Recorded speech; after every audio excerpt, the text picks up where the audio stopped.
My family sold my $3,600 PC for only $1,200 to buy Gucci clothes for my spoiled sister. Now I live alone, doubled my income, and they're broke begging me to come back. I'm 22 years old.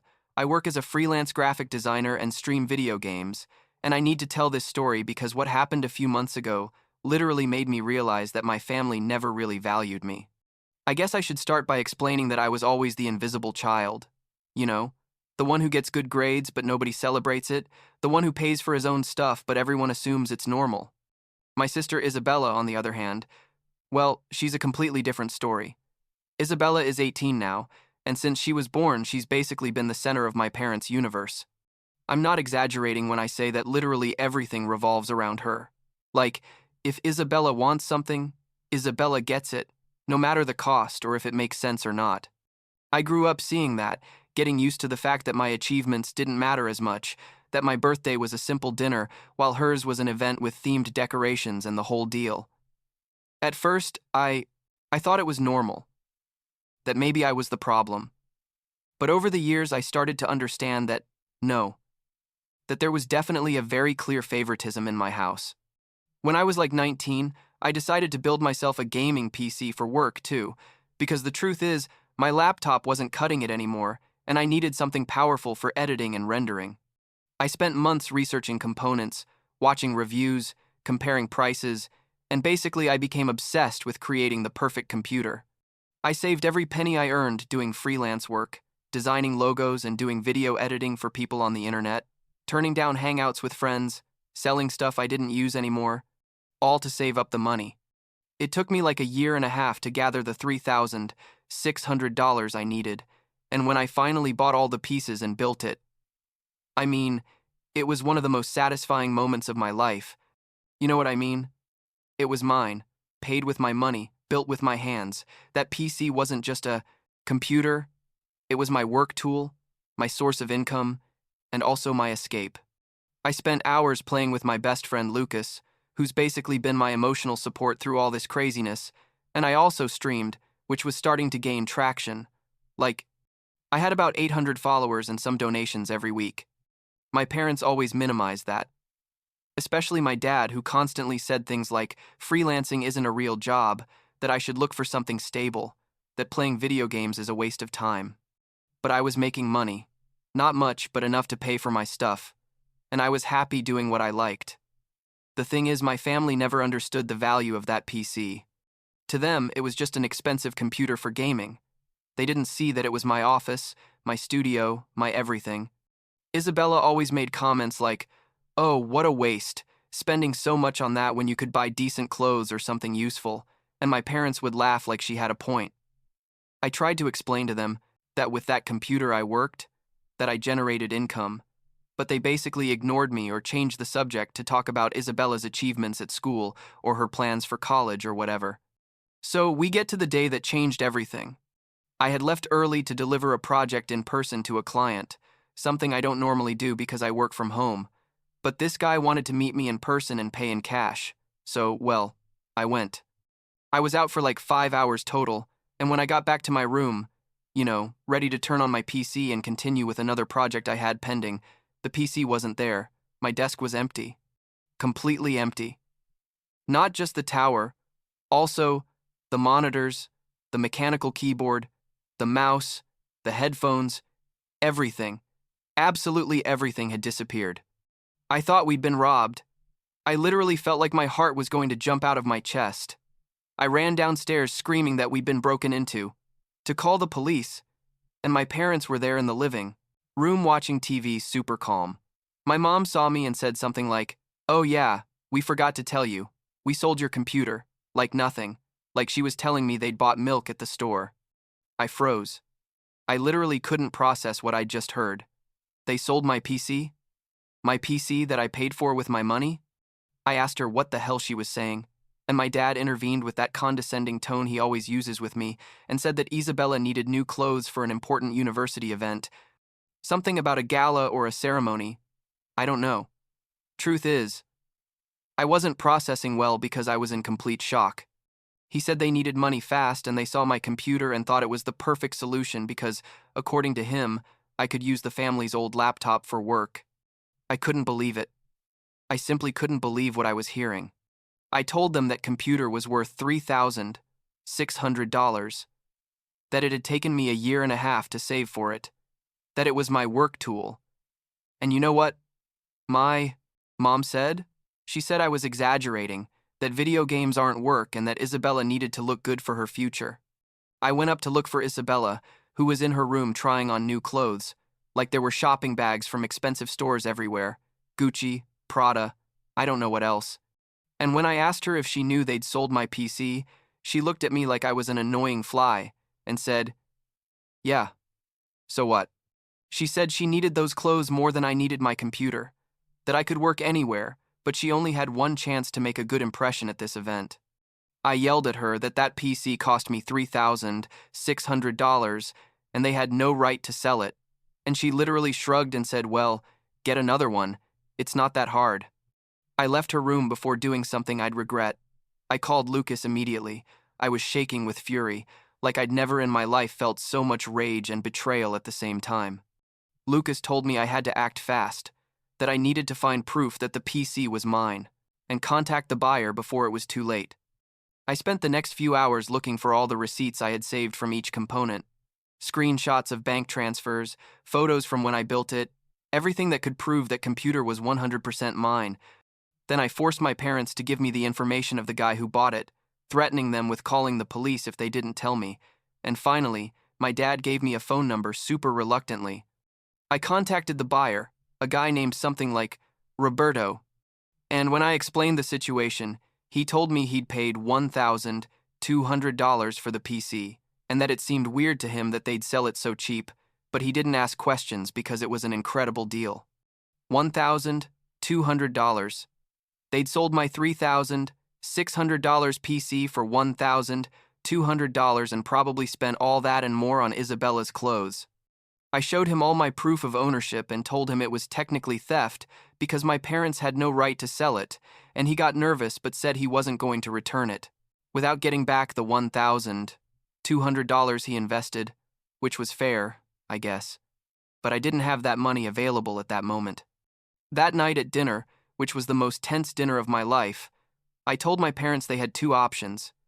Either give me the $1,200 to get my PC back, or I'd sue them. My dad laughed and said I couldn't sue them, that it was ridiculous. But I'd already talked to Lucas, who had a lawyer, cousin, and basically confirmed that yes, technically, I could do it and would probably win. I saw how my dad's face changed when he realized I was serious. My mom tried the emotional approach, saying, "How could I do this to them? That they're my family. That Isabella is my sister and I should be happy to help her." And I simply told them they had until the next day to get the money, or I was going to proceed legally. I didn't sleep that night.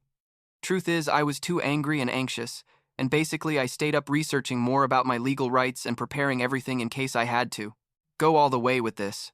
The next morning, my dad came to my room, threw an envelope with $1,200 in cash at me and told me there was my money. But from that moment on, I was on my own. Not to expect any more help from them for anything. I told him perfect, that I'd never received much help anyway, and honestly I think that hurt him a little, but at that moment, I didn't care.